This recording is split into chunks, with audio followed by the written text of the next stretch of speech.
Okay, so as I mentioned last week, we had an introduction to the evolutions of laws of Shehita, and now we're going to go systematically through what is written in the Torah, what would be the interpretation according to the rabbis, and how should we understand it according to the Pshat. For now, without implications on halacha, we're not talking about how to do it, but rather how was it understood in biblical times and later on. So let me go to this article. Here is it. So first, I wrote about what the rabbinic tradition is. So according to rabbinic tradition, the terms zevach and shehita, zavach and shahat, which are mentioned in the Torah,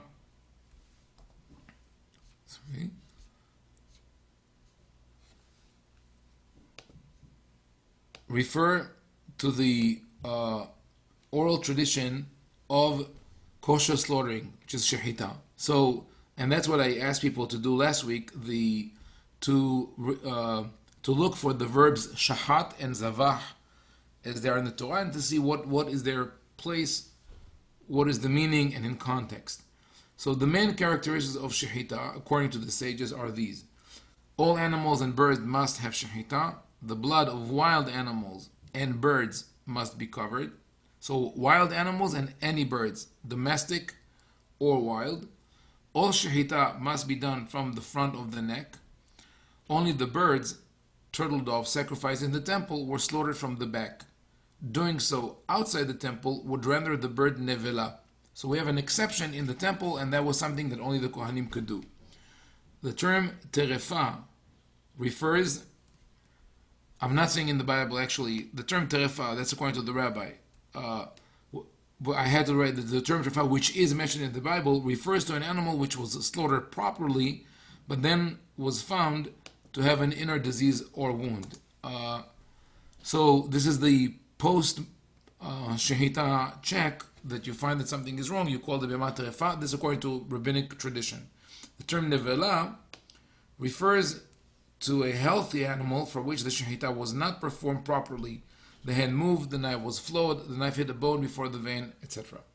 A close examination of biblical text, however, that I should have done in a new paragraph. So I'm now sort of editing it as we go along. Close examination of biblical text, however, shows many flaws in this tradition, and as a matter of fact, the rabbis had such a hard time reconciling their take on Shehita with that of the proper Yehezkel, that they considered burying the book and expunging it from biblical codex. And we spoke about it last week. In general, we spoke about Kohelet also. The problematic pasuk of in Yehezkel, which we'll come back to later, is Kol nevela utrefa min ha'of lo yochlu kohanim, that the kohanim should not eat nevela utrefa of birds, which seems to suggest that other people are allowed to eat nevela utrefa min ha'of. So biblical tradition. Let's go with now the simple reading of the biblical text, the Peshat, and we see that it suggests that it suggests the following system regarding the laws of slaughtering. In the Torah, in the Bible, there are no specific instructions on how to slaughter animals, and no mention at all of the method of killing birds. So have in mind, again, not la halacha. What I'm saying is that if you look at the Torah only says v'zavachta v'shahatata, you shall slaughter and eat as I commanded you, but we never have the details of that commandment. And regarding birds, the only mention of killing birds is at the Mishkan with the word malak, which we'll come to later. The root zavah, which is associated with shehita, it's similar to the Arabic dabah. It's from the same root, D and Z. Dal, Lad, and Zayd are interchangeable. It means a shohet. It also relates to the word tavah in tet. This word, the root zavah, appears in the Tanakh close to 700 times.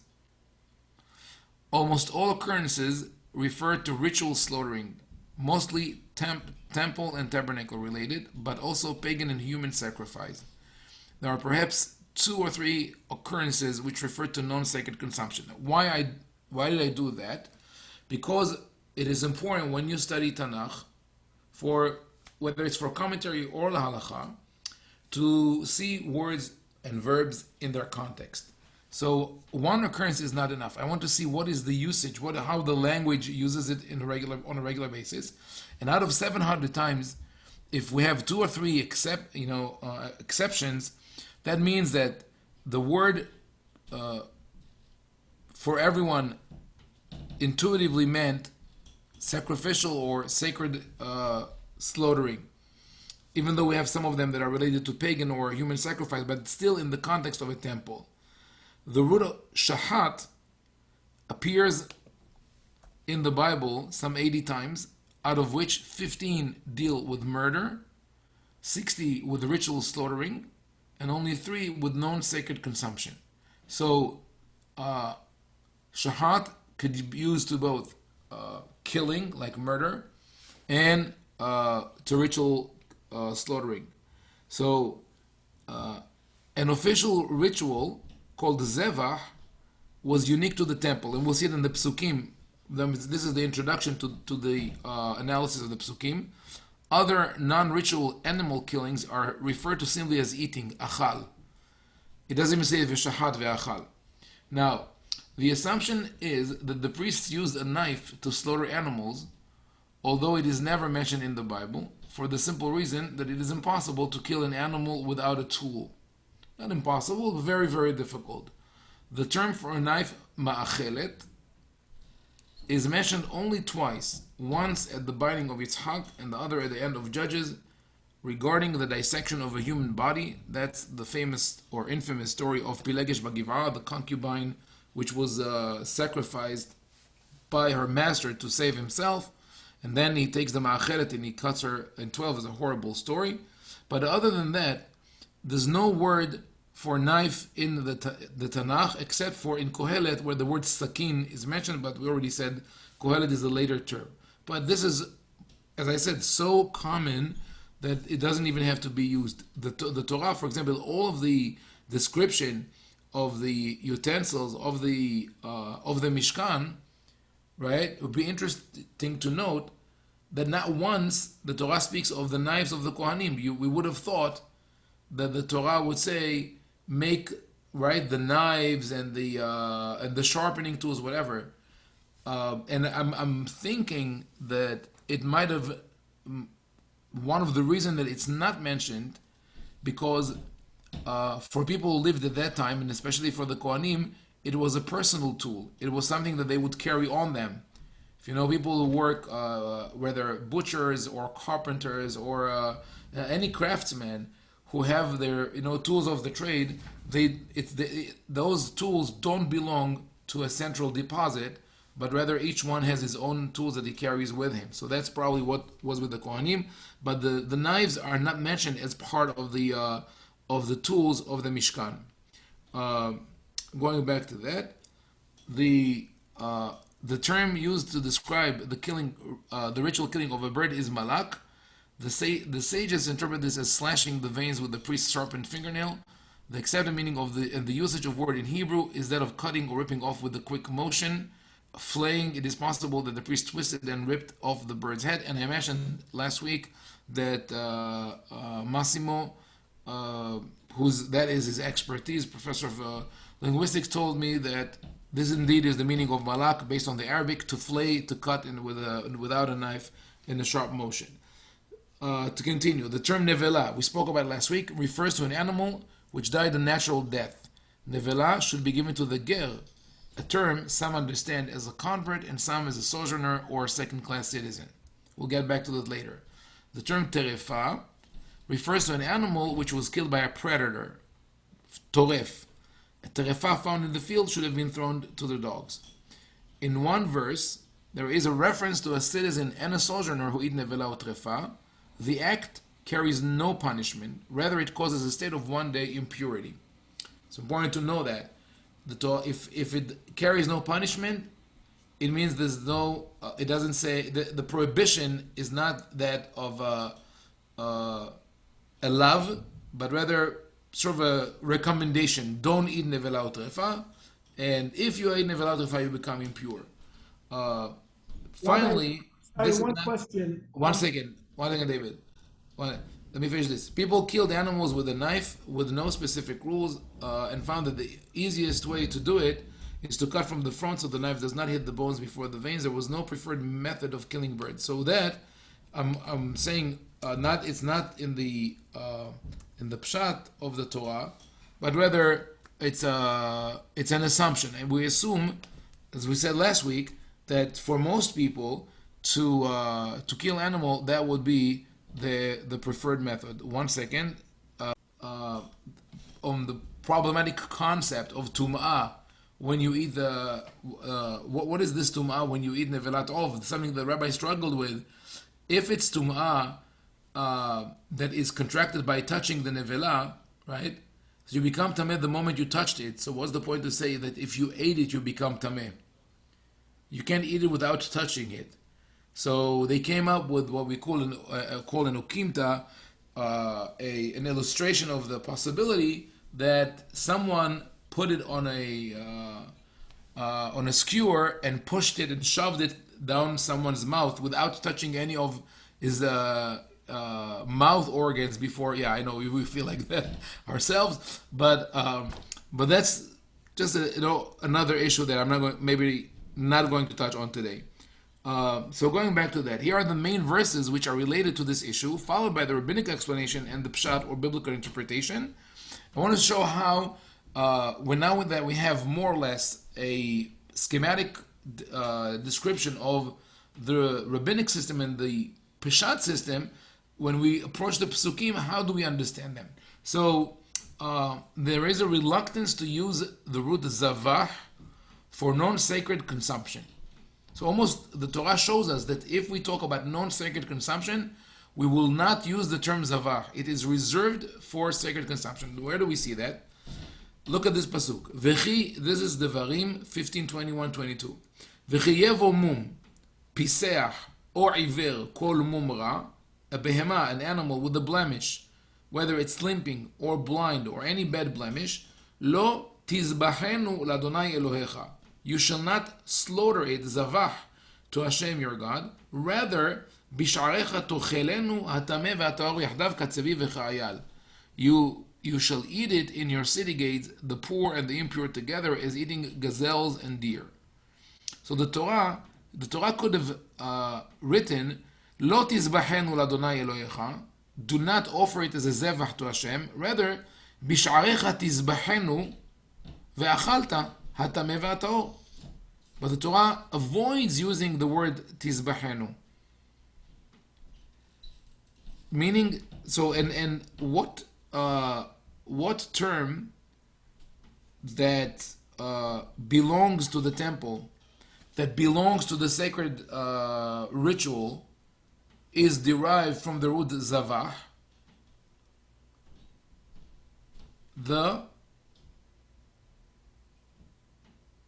Israel, I see you saying it, mouthing it. The mizbeach, right? The mizbeach. The whole purpose of the mizbeach is to do the zevach on it. So the name of, and there's no mizbeach in the Torah or in the Tanakh other than for ritual sacrifices. The word zavach is reserved for that, and we see the Torah says, don't do zevach, just eat it. So going back to the text of this pasuk, I'll look at so the text veers from talking of slaughtering to eating. It seems to prove that the laws of slaughtering only applied in the ritualistic context. The verse then compares the meat to that of wild animals. What is unique about wild animals? So here's the rabbinic. What the Torah, according to rabbinic interpretation, Hikish pesulei mukdashim litzvi ve'la'ayal. The Torah compares flawed sacrificed animals to wild animals, which both are exempt from the portion given to the priest. So, if it has a blemish, you should eat it like you eat the deer and the gazelle. So what is the common denominator between the two? That just as you don't have to give gifts to the Kohen from the deer and the gazelle, you don't have to give gifts to the Kohen from an animal with a blemish. This is the kind of a halachic interpretation, midrashic interpretation, that is clearly not in the pasuk. I would not have been able to derive from the pasuk that this speaks about a bechor, that speaks about an animal that otherwise should have been dedicated as a bechor. It is written in the previous psukim, but the comparison to Ketzivi v'Chayal, the Torah could have written clearly, just b'sharecha tochalenu. You don't have to. We don't have to add that element of Tzivei Chayal. So I read here, this interpretation is problematic for several reasons. The same analogy is made in verse 15, where the Torah speaks of regular animals with no relations to animals meant to be sacrificed. So this term, and we'll look at the verse 15 in the same chapter. Let's go to Devarim, chapter 15, verse 15. So here it is. 1 second, I'll pull it up. This is a good, friendly website. We'll go to the book of Devarim, chapter 15, verse 15. No, it's not. Oh, here. So here's this is the pasuk that we deal with, right? It is about the bechor, right? B'sharecha tuchrenu katzevi v'chayal, but this is also mentioned. Oh, where I go back to my pasuk? I missed that.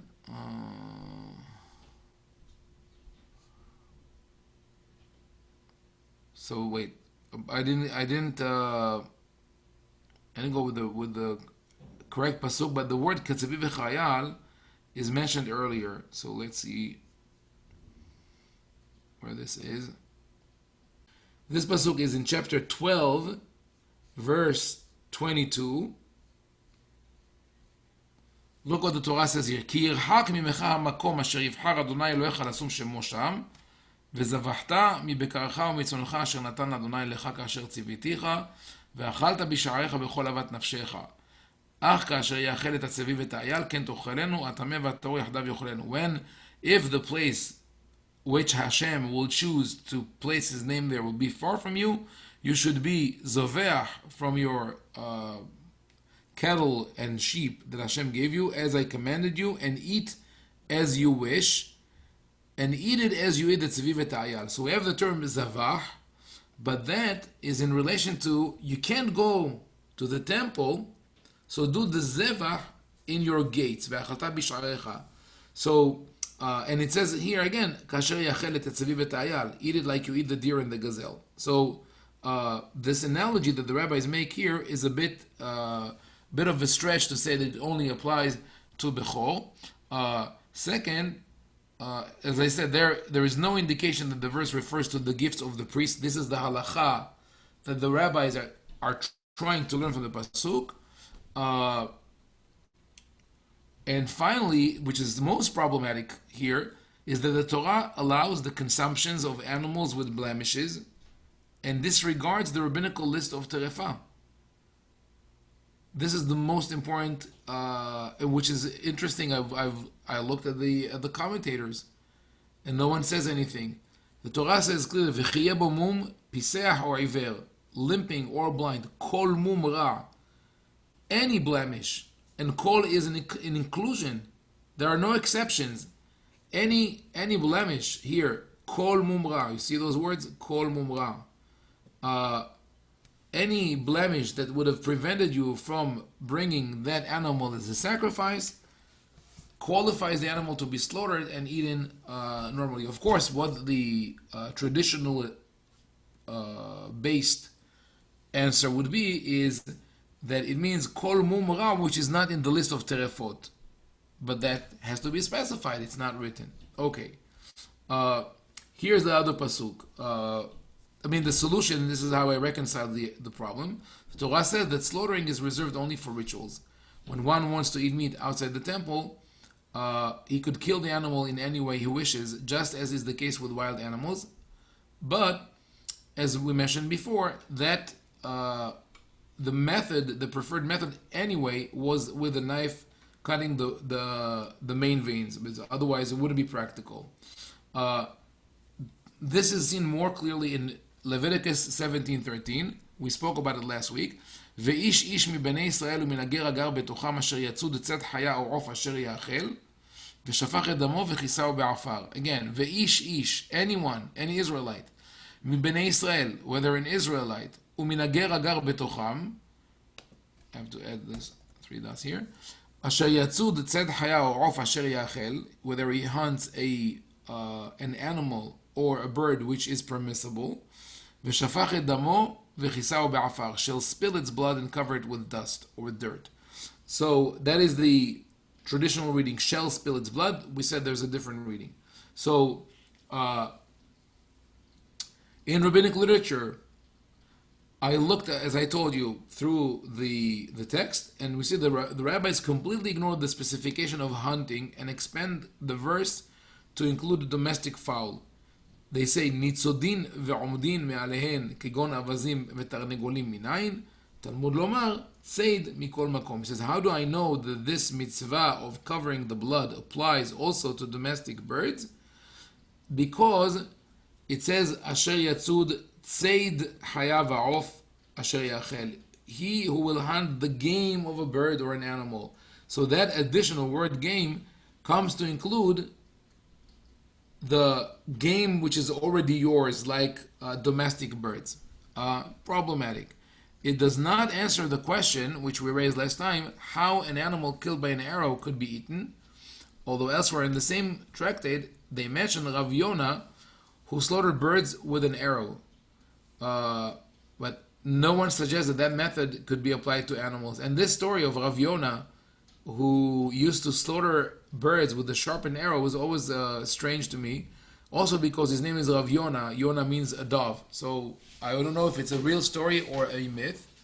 The argument that domestic birds are also included in the game category opposes the logic structure of the verse and offers no equivalent to domestic birds when it comes to animals. Right? Let's go back. If you tell me that the word tzaid is he who hunts a game of animals comes to include domestic animals, then it should include domestic animals as well. If we say he who hunts the game of wild animals, of wild birds, should cover the blood. But the additional word tzaid tells me that applies also to domestic ones.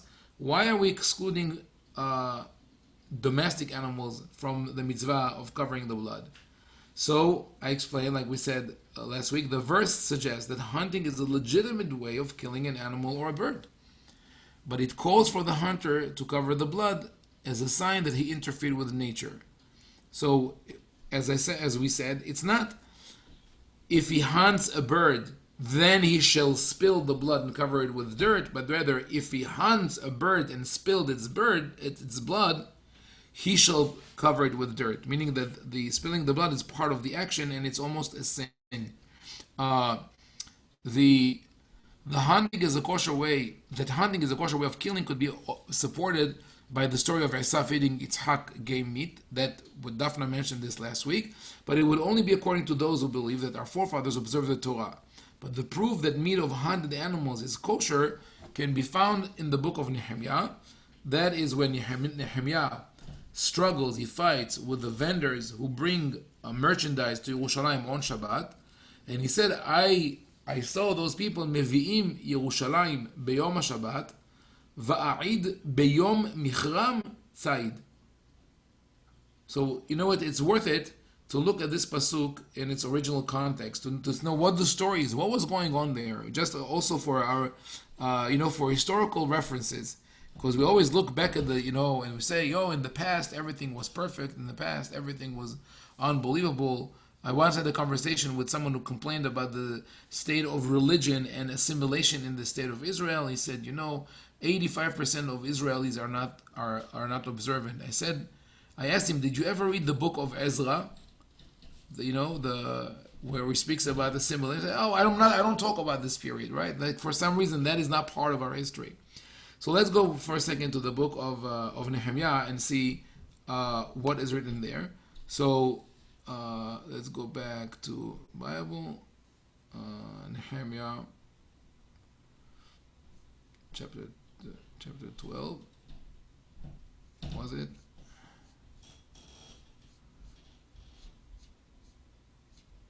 No. What did I say? Which chapter did I say it was? In Nehemiah? Oh, 13. Sorry, I was looking at chapter 15. So 12. Oh, here.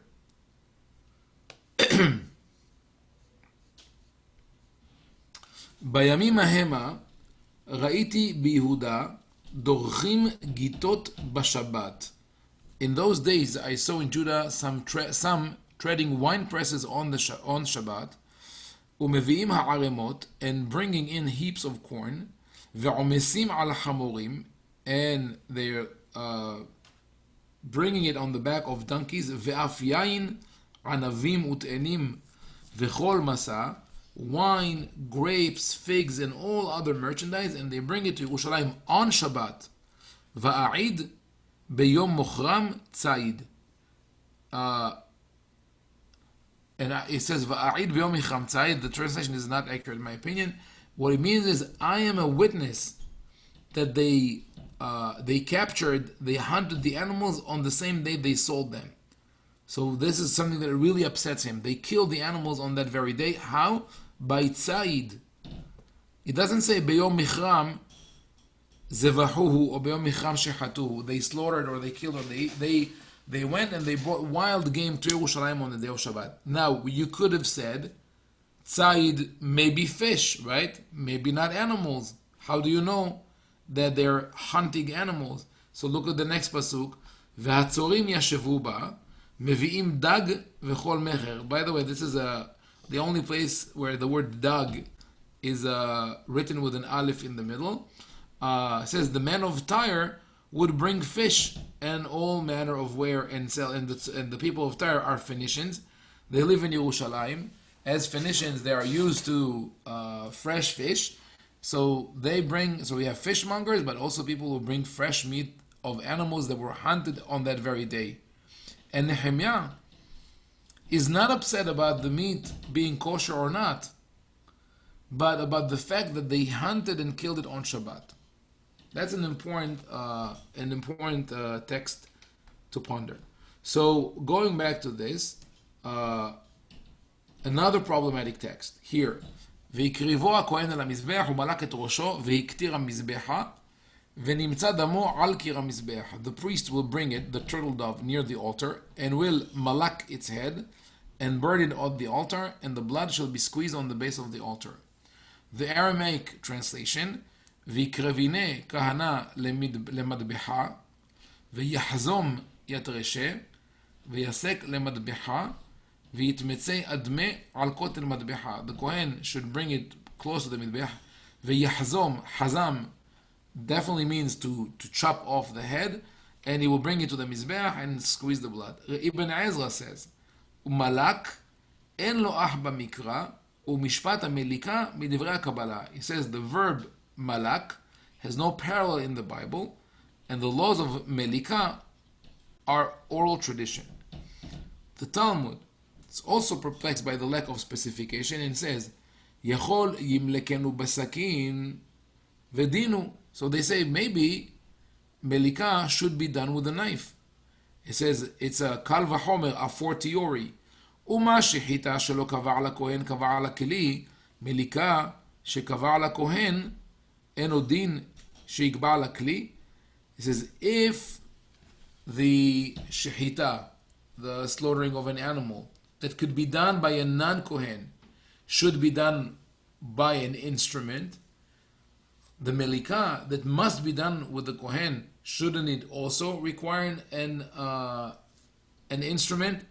This is not really a fortiori, because it assumes that fortiori is that if we apply a certain halacha to a certain case, we should definitely apply it to something that is of a higher level of severity or requirement.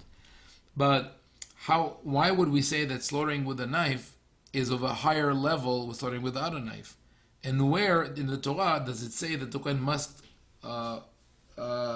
slaughter with a knife? But eventually the Gemara rejects it, and it just shows that those laws were unclear. There is a certain complexity there that the rabbis were struggling with. We're taking a detour for a second, but it's an important concept because a lot of people argue that the method of shehita recommended by the Torah is to prevent unnecessary suffering of the animal, right? Right. But as we mentioned last week, everybody in antiquity and even until not too recently, anyone who wanted to slaughter an animal would do it in that manner. That was the preferred method because it was the easiest. And even today, with put aside the electric shock that some animals are stunned before slaughtering, uh, the method was in some, I don't know, it was if it started in the 20th century before, that an animal would be shot in the head. Someone would basically shoot the animal, and they stopped doing it after the shooters were hurt several times because the skull of an animal is pretty thick, and the ricochets, hit the shooter. So now, from what I heard, They the still do method that is in Puerto Rico. In Puerto Rico, the butchers, non-kosher butcheries, they still do that. My daughter, she was studying to become a chef, and she was taken to a butcher, right? This the place, and they shot with a pistol the cow, Right. and then after that they performed the slaughtering. uh-huh. Yeah, Yeah, so they don't do I explain them. הם לוקחים אקדח מסמר ויורים Yeah, ממש that's what באמצע I'm של going to הראש say. למעלה, Right. Today, the way it's ואז הם done is שוחטים אותו. right. The animal is shot with a metal rod between the eyes that penetrates the brain and kills it, and then they do they continue with that. Okay, if any of you lost appetite of eating meat, I'm sorry. Now I feel comfortable doing it We eat because I kosher. just got back to being a vegetarian, so I could rebuke you Rabbi, Teshuvah. Okay. One last Wait. Let's go back. What? Sorry. I'll go back to that in a second, to the issue of stunning, but I want to say that the purpose of what we're doing is to understand the scope of the laws of Shehita, meaning what happens when someone eats non-kosher meat or meat maybe that was slaughtered in by let's say a private citizen who didn't thoroughly study the laws of Shehita. Is it a totally taref meat, or there's some room to argue that the meat is still kosher? This is the question. So, and I started the discussion. The reason I even started this research is that I know that there are people who would eat non-kosher chicken, but not non-kosher meat, and I was trying to figure out what is there some kind of intuitive understanding of these differences in biblical law, and I did find that we have that. So going back to the other question about Tzar Baalei Haim, yeah, we do argue that the Shehita is meant to lessen or to minimize the suffering of an animal, but most people did Shehita in that manner. There are other laws in the Tanakh that show us that we should not show cruelty, such as do not slaughter an animal and its child on the same day. As if to say, listen, I gave you permission to eat meat, but don't go crazy. Show some, humanity. Or Shiluah Haken, if you found a bird, let the bird go. Just take the fledglings, which even there, the Torah doesn't say you have to take the fledglings. It says don't destroy the whole family. Also, lo tevashel gedi b'chalev imo, do not cook a kid in its mother's milk. The Torah says, I already gave you permission to eat meat, but don't cook it in the milk. So why is it important? Because when the concept of stunning animals has this idea has floated in Europe already before the war. Rabbi Yaakov Weinberg was the main opponent that explained why this is forbidden according to the Jewish law. But in reality, this is even though the whole Orthodox community would be against it, the stunning of an animal, if it's reversible, does not render it as terefa. If there's no permanent damage caused to the animal, it should not be considered terefa, and could be that it is less painful to the animal. I personally deliberately never wanted to study Shehita, but I had to be present at the slaughtering house for several times when my friend, the Shohet in Bogota, didn't have his companion to go with him. So he asked me to come and be his mashgiach because you have to supervise him when he holds the knife and all that. And it was quite it was a very hard sight to see, especially after the first animal is slaughtered. We always use the term like sheep to taken to slaughter. It's not true. Only the first sheep might not know what is happening. The next animals know, and it's Yes, maybe Rabbi. stunning. We used to. What? I'm sorry. We used to in the past when we're going to kill an animal, for example, a goat, we move around the other ones because I don't know if they smell or something like that, but it know when it's gonna be killed. Yeah. So it could be for the benefit of the animal. So let's go back to this article that I wrote here. So here is another thing: the validity of the tradition. The following midrash raises the question of the necessity of the laws of slaughtering. It's in Yalkut Shimoni. Amar Rava, לא ניתנו המצוות אלא לצרף בהן את הבריות. וכי מה אכפת לו מישהו שוחט מן הצוואר ומישהו שוחט מן העורף. Rava said the mitzvot were given in order to purify people. Does it matter to God whether one slaughters the animal from the front or from the back? What is Rava saying? Rava says, what does God care whether I slaughter the animal from the front or from the back? Why did he tell me to slaughter the animal from the front? And the answer is, it's for us to be pure. And letzaref, or to be pure, means that we learn to be obedient. So, in other words, Rabbi says, no, there's no difference how you kill the animal. The point is, God wants you to be obedient. So now we took a mitzvah, or a process, that is not really indicated in the Torah. And actually, like the question that Israel raised about the Egla Arufa or the La'arof Peter Hamor, it is clear that killing from the back is cruel and unusual. So God does care, right? That we do things in a humane manner, in a way that causes less suffering. And it's not in order for us just to be obedient. But that is part of the argument. That is part of an ongoing philosophical argument between the sages of the Mishnah and the Talmud, whether you are even allowed to search for the meaning of the mitzvot. There was, and there still is, a fear of trying to figure out why God gave us a certain mitzvah, because if we do that, once we understand the purpose, we might drop the mitzvah and say, oh, I could reach the purpose without fulfilling the mitzvah. So Rava here is promoting a certain ideology of don't ask questions.